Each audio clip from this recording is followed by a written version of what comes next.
Gjibani e thot troq në studio. Finalista të produksionit, përplasje nxehtë, ja si reagoi Ledioni. Mbrëmja e fundit e emisionit post Big Brother Albania, solli një tjetër val tensionesh, përplasjesh verbale dhe deklaratash të drejtpërdrejta, që po bëjnë xhiron në rrjeteve sociale.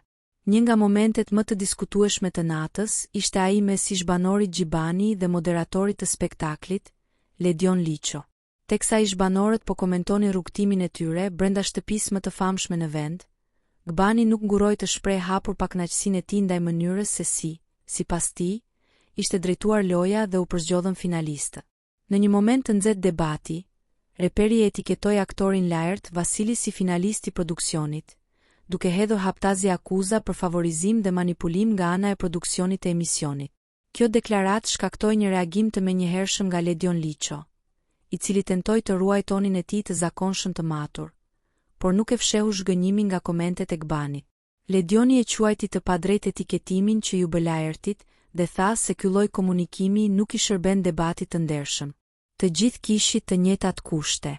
Asnjë nuk u favorizua.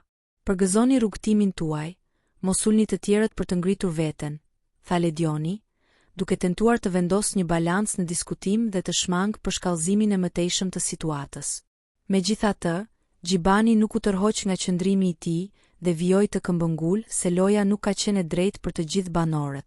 Sipas tij, disa finalistë nuk janë zgjedhur nga publiku, por kanë pasur mbështetje të drejtpërdrejtë nga brenda emisionit.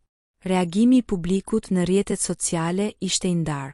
Ndjekës të shumtë përkrahen Gjibanin për guximin për të folur hapur dhe për të ngritur dyshime për mënyrën si u drejtua loja, ndërsa të tjerë konsideruan reagimin e tij si të nxituar dhe të papërshtatshëm, sidomos ndaj një figure si lajrti, i cili ka pasur një qëndrim më të rezervuar përgjatë spektaklit.